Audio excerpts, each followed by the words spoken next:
Un hongo devastador amenaza la producción de plátanos de Colombia, uno de los principales exportadores mundiales. El país ha decretado la emergencia nacional después de la aparición del temido hongo llamado Fusarium raza 4, que ha arrasado en los últimos años plantaciones de plátanos Cavendish en el sureste asiático, Oriente Medio y África. Los expertos consideraban que su llegada a América Latina era solo cuestión de tiempo. El hongo ha sido detectado en 6 fincas de La Guajira, una zona próxima a la frontera venezolana. De hecho, el ministro colombiano de Agricultura ha apuntado a Venezuela como posible origen de la enfermedad. En Venezuela pues no sabemos con certeza qué pasa en los cultivos de plátano, de banano, y no tenemos certeza de absolutamente nada en cuanto a los controles sanitarios o fitosanitarios que pues se puedan hacer en esos predios en ese país. También tenemos información de que Venezuela ha venido importando maquinaria usada agrícola procedente de China, un país que está también afectado por el Fusarium R4. Ahora el objetivo es tratar de frenar la propagación del mal. Se han arrancado las plantas infectadas y se han impuesto controles sanitarios y medidas de desinfección a la entrada de las fincas. El hongo viaja en la tierra que se adhiere a las botas, al material agrícola y a las ruedas de los vehículos. También hay controles en las carreteras por donde circulan los camiones. La policía y el ejército han aumentado su presencia. Uno de los temores es que los ladrones que entran en las fincas para robar plátanos sirvan como medio de propagación. Hacemos que la gente tome conciencia porque sin duda uno de los grandes problemas que ha tenido el sector es el robo de fruta, pero estamos trabajando en ver cómo mitigamos que la gente entienda que hoy eso puede llegar a ser una afectación mayor. El hongo R4 Fusarium afecta a la variedad de plátano Cavendish, la más extendida por su resistencia para soportar largos viajes a los mercados de la Unión Europea y Estados Unidos. Las plantas infectadas dejan de dar fruto. Hasta ahora, ningún fungicida ni medida de control ha impedido su avance por el mundo. La llegada del hongo a América Latina amenaza con cambiar para siempre la industria bananera colombiana. Bueno amigos, comenzamos el espacio Coplaca Transmite y nos hemos desplazado aquí a la isla de Tenerife. Nos encontramos concretamente en la zona de Bajamar, en la finca El Riego. ¿Por qué? Bueno, pues porque ha pasado... yo creo que una emergencia, y la emergencia es que el fusario, que todos los plataneros conocen, que es el mal de Panamá, que siempre hemos convivido con él, pues ha dado otro paso más. En algunas zonas donde pues no estaba el tipo de fusario que existe aquí, ya está, y es más virulento que lo que estamos acostumbrados. Para hablar de todo esto un poquito y conocer un poco la trascendencia que puede tener, se encuentra con nosotros Javier López Cepero. Sabéis que él es doctor, ingeniero agrónomo y perteneciente al departamento técnico de Coplaca. Vamos a saludar. Javier, buenos días. ¿Qué tal? Buenos días, Lucio. Bueno, ¿qué es lo que ha pasado? ¿Por qué tenemos esa advertencia? Ese mosqueo detrás de la oreja. Sí, bueno, lo que ha pasado realmente, primero tranquilizar a la gente, no es que haya habido una emergencia en el sentido de que el mal de Panamá de repente haya cambiado y vayamos a tener problemas inmediatos con las fincas, ¿no? Lo que ha ocurrido es lo siguiente. Todos los agricultores, las agricultoras de Canarias están acostumbrados a convivir con el mal de Panamá, con el Fusarium. Lo que pasa es que el Fusarium es un género muy curioso. Es un género que ataca a un montón de especies de cultivos, al clavel, al tomate, y concretamente el que ataca a la platanera, además tiene varios tipos. Es el Fusarium oxysporium, de forma específica cubense, y dentro de eso hay varias razas. Hay una que es la raza 1, que es la raza que acabó con toda la variedad Gros Michel, que se usaba aquí en Canarias y en otras zonas hasta los años 50 o 60. Luego está la raza 2, que ataca también a otras especies locales, la raza 3, que ataca a Heliconia, y la raza 4. O sea, nosotros lo que tenemos es Fusarium oxysporium, forma cubense, raza 4. Es la que tenemos de toda la vida. Las primeras referencias en Canarias son de primeros de 1900 o finales de 1800 algo, y es la que hemos tenido aquí, que el agricultor conoce, que bueno, siempre hay un foco de Panamá, 3 o 4 matas, alguna huerta tiene más problemas, pero vamos, que no tiene así demasiado problemas, salvo alguna cosa puntual. El tema es que allá fue en los años 90 del siglo pasado, o sea, hace unos 30 años, apareció un tipo de Fusarium que era mucho más virulento que el que tenemos aquí. Era un Fusarium que, ese sí que podemos hablar de que arrasaba las parcelas. Lo que pasa es que empezó en zonas tropicales, empezó por la zona de Indonesia, de Malasia, Y bueno, cuando los científicos lo investigaron, descubrieron que era prácticamente fitopatológicamente como el nuestro. Entonces, tipo 4. Entonces le llamaron raza 4 tropical porque se daba en zonas tropicales. Y el que tenemos aquí de toda la vida, por decirlo así, es la raza 4 subtropical. Bueno, el tema es ese, apareció la raza 4 tropical en esas zonas por Asia, pero poco a poco fue extendiéndose. En los años 2004-2005 ya hubo referencias de la zona de Israel, de Jordania, de Omán, Mozambique, algo en Australia. Y el problema gordo fue que el mes pasado, estamos ahora en septiembre de 2019, pues el mes pasado, en agosto, se detectó un foco en Colombia. Entonces, bueno, lógicamente se desataron todas las alarmas, porque toda la zona de Latinoamérica es la que produce banana para la Unión Europea, el suministro viene principalmente de allí, y Colombia está limitando pues con toda esa zona de producción, está limitando con Ecuador, Panamá, y si seguimos Costa Rica, Honduras, etcétera, ¿no? Bueno, entonces en esos países pues sí se desató la alarma porque prácticamente lo tenían frontera con frontera, se pusieron en marcha un montón de medidas de control de los tráficos en las fronteras, de no traer material vegetal, etcétera, etcétera, y bueno, el tema es que ahora mismo prácticamente Canarias queda como la única zona, por hablar así, en el mundo donde no se ha detectado la raza tropical. Entonces, bueno, simplemente teníamos interés, creemos que es interesante que el agricultor, que el técnico sepa cómo está funcionando esto y a lo mejor empezar a poner en práctica medidas que hasta ahora no hemos puesto. Si nos quedamos con el dato de que se produce un cambio climático, que las temperaturas están aumentando en toda la Unión Europea, incluso hemos visto en Alemania temperaturas muy cercanas y Suiza a 40 grados en el mes pasado. Aquí en Canarias también se está produciendo un incremento de las temperaturas, incluso de las temperaturas de las aguas marinas. Quiere decir que quizás más pronto que tarde vamos a pasar de ser zona subtropical a tropical, con lo cual podríamos tener ese problema, ¿no? Hombre, a medio o largo plazo sí. En principio el suelo amortigua, en principio, pero sí es cierto que el cambio climático es una evidencia, que lo que antes eran zonas tropicales y que digamos eran otros sitios, cada vez encontramos más condiciones parecidas a esas zonas tropicales y más cerca de Canarias, y bueno, no podemos descartar ese escenario, ¿no? Que con el incremento de las temperaturas tengamos aquí ese tipo de problemas. Incluso en este punto a mí quiero resaltar que también recientemente, hace muy poco, se ha publicado un trabajo muy interesante, uno de los autores es Dan Weber, de la Universidad de Exeter, que es socio nuestro en el proyecto Musa, donde lo que han hecho es proyectar el escenario de cambio climático hacia adelante, hacia el 2050, y ver cómo puede afectar eso a la producción de banana. Entonces es un trabajo muy interesante, está recién publicado, y valora en cada zona productora cómo puede afectar desde el punto de vista de la producción. O sea, los ingleses están muy preocupados porque la banana es uno de sus productos principales alimenticios de importación, y luego también a nivel mundial la banana es fuente de alimento de subsistencia para muchas comunidades, para muchas poblaciones. Entonces, bueno, este incremento de temperaturas que va en paralelo a lo del fusarium, o sea, son dos cosas distintas, pero conforma un escenario que yo creo que hace que tengamos que dedicar más esfuerzos a estudiar todo esto. Esto es un frágil equilibrio, como decía alguno, que desde que se toca un factor saltan todo lo demás. Hay una evidencia que es que la temperatura media va subiendo. La temperatura media del invierno es algo que al sector platanero canario le interesa, porque va condicionado a lo que es la producción del año, y está claro que el punto clave es la temperatura mínima en invierno, o sea, y van subiendo, o sea, eso hay datos ya de hace bastantes años, y es evidente que también nos puede ser la consecuencia de este descontrol que estamos teniendo ahora de sobreproducción cuando no debería haberla, etcétera, etcétera. Entonces, bueno, eso por supuesto también puede afectar a las plagas y enfermedades. De hecho, los organismos vivos nos pasa a nosotros. O sea, entre yo tener 36 grados y medio o tener 37 y medio, que es un grado, ¿tengo fiebre o no tengo fiebre? Pues con los bichos pasa igual. O sea, un pequeño incremento de temperatura puede hacer que un ciclo biológico se altere, y eso tenga consecuencias luego en todo el agrosistema.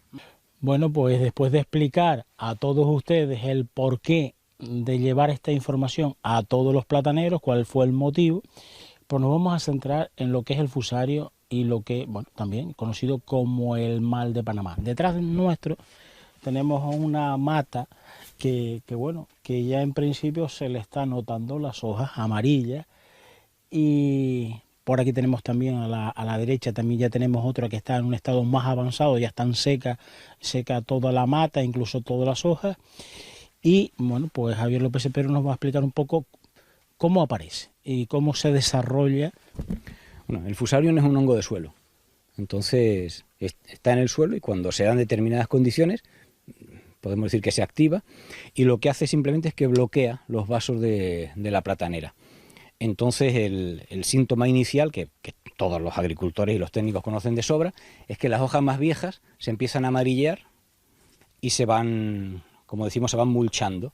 O sea, al final lo que te queda es como una especie de falda de hojas ya marchitas, por decirlo así. Eso puede obedecer a muchas causas también. Un problema de riego, pues yo qué sé, o mucho calor en un momento dado también puede ocurrir. Lo que pasa es que luego hay una serie de síntomas que ya son más evidentes, como es que normalmente la base del pseudotallo, la base de la cabeza, se suele resquebrajar, o sea, se rompe longitudinalmente, y luego también que además de ese amarilleo aparece un color medio violeta, medio púrpura. O sea que si se mira de lejos en lo que es el... La zona por aquí, por la... Efectivamente, sí, por toda esta zona siempre tiene una tonalidad más púrpura. Luego ya hay una forma de diagnóstico que es destructiva, por decirlo así, o sea, que es cortar la mata. Cuando uno corta la mata se pueden apreciar una serie de vasos necrosados con un punteado marrón que ya te indica claramente que lo que tenemos ahí es Fusarium. Las medidas cuando un agricultor detecta en su finca un foco, bueno, también las conocemos todos porque es algo que es vox populi, que es, bueno, lo primero, tocar lo menos posible esas matas. Aunque es un hongo de suelo, cuando el hongo ya está en la mata, todo lo que son cuchillos, barretas, etcétera, puede servir de transmisión a otras plantas. Si tocamos una planta infectada y luego vamos a otras, podemos transmitirlo. Luego también el manejo es muy importante. Aunque hay productos fitosanitarios, nutricionales, etcétera, que pueden tener un cierto efecto, el Fusarium se lleva estudiando mucho tiempo y se ha descubierto, por ejemplo, que cuando hay deficiencias de microelementos, de zinc o de hierro, el problema es más grave. Con lo cual, bueno, aportar zinc y hierro pues siempre ayuda un poco a paliar algo el problema. Luego también el manejo del agua es muy importante. Hay bastantes agricultores, yo lo he oído bastante en campo, de decir, no, yo tenía Panamá cuando tenía aspersión, pero desde que puse el goteo se acabó el problema. Efectivamente. O sea, cuando llevamos un riego, vamos a decir, cortito y dándole justo a la platanera lo que necesita, el Fusarium tiene peor desarrollo. Por eso cuando hay un invierno lluvioso, un invierno de baja temperatura, porque este Fusarium no le gusta el calor, su tropical no le gusta el calor, cuando hay un invierno lluvioso y con baja temperatura, también se desatan más los focos, ¿no? Y luego hay otra práctica que también se suele hacer, que es manejar el pH del suelo. O sea, las plagas, las enfermedades funcionan también en función del pH del suelo. El Fusarium es un hongo, por lo cual le gusta un pH ácido, al revés que las bacterias, que le gusta un pH alcalino. El Fusarium, al ser un hongo, quiere un pH ácido. Entonces lo que podemos hacer es subir el pH, con cal, por ejemplo, que es una de las formas más baratas de subir el pH. Hay que tener cuidado con el estiércol. El estiércol es un arma de doble filo, porque por un lado, cuando aportamos estiércol, efectivamente el suelo se esponja, se airea y mejora la característica física, con lo cual vamos en contra del Fusarium. El Fusarium quiere suelos pesados, apelmazados. Lo que pasa es que también si aplicamos un estiércol fresco, vamos a generar ácidos y va a bajar el pH. Sí, que viene con el orín que... Exactamente. Entonces, bueno, el tema del estiércol no es, digamos, la mejor solución cuando tenemos problemas serios de mal de Panamá. En ese caso, ya digo, lo mejor es la prevención en cuanto a herramientas, tocar la planta lo menos posible y luego intentar subir el pH con cable, vamos, que es lo más barato y lo más rápido. Javier, yo he tenido Fusarium. Siempre ha coincidido, también es verdad que cuando se cambió a riego aspersión, se acabó. Estaba en riego a manta, y normalmente solía aparecer siempre justo al lado de la atarjea y donde caía mucha agua y recibía el doble o el triple de agua de lo que era normal. Es decir, que el encharcamiento y en suelos donde no había mucho drenaje también implica el incremento de... Sí, efectivamente. O sea, el tema del encharcamiento es curioso, porque si el encharcamiento es completo, o sea, si saturamos el suelo de agua, también hay referencia de que controlamos el fusarium. Lo que pasa es que hoy en día eso no es viable. Sí es importante que los terrenos de platanera tengan un buen drenaje. Entonces una labor, aprovecho para decirlo, aunque ya estamos en septiembre y ya casi todo el mundo ha plantado, una labor muy interesante a la hora de plantar una huerta es meter un subsolador, meter una reja, un desfondado. Y en aguacate igual, ya que estamos también ahora en una época en la que el aguacate está en desarrollo, en progresión, digamos, mucha gente plantando, el correcto drenaje de la parcela, tanto en platanera como aguacate, es una clave para que luego tengamos menos problemas de fusario en el caso de platanera y de fitóstora en el caso de aguacate. Y muchas veces se nos olvida, o sea, muchas veces, no, le meto estiércol, pero una labor física como es un desfondado con reja, hace mucho para el futuro de esa plantación. Bueno, pues ahora sí que estamos junto ya a una mata que está en un estado avanzado. Miren, las hojas ya totalmente secas. El hijo pues también está, no sé si no empezará a estar tocado dentro de cuando vaya cercano a la aparición de la piña, pero bueno, aquí ya está. En este caso ellos han puesto cal. ¿Qué medidas culturales tenemos que hacer para que, bueno, pues que el fusario, que el mal de Panamá no se traslade a otras matas? Bueno, pues por lo que hemos visto en esta finca, aquí el encargado lo está haciendo perfectamente, porque donde hay un foco serio, como es en este caso, en este rodal, no han ni tocado las plantas, o sea, ni deshijado, ni quitarle las hojas, ni dejarlo quieto. Han añadido cal al suelo, un poco por contener el foco, y luego, cuando simplemente está empezando el foco, sí es necesario tener herramientas diferentes para esa zona. Entonces, bueno, también el encargado nos comentaba que en los focos donde hay tienen herramientas. Es muy fácil, o sea, simplemente igual es tener dos barretas y una la señalas con una cinta de estas aislantes roja o cualquier cosa de esas para evitar propagar el problema.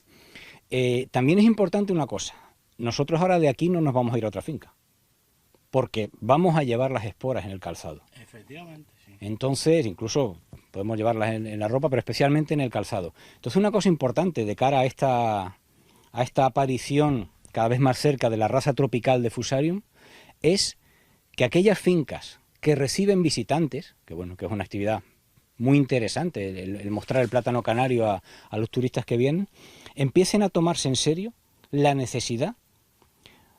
Lo ideal es que tengan un calzado desechable. Lo que pasa es que eso tiene un coste alto. O sea, tener allí preparado como en los quirófanos o como cuando uno entra en un laboratorio de cultivo in vitro, un calzado desechable, puede ser que tenga un coste alto, pero sería lo ideal.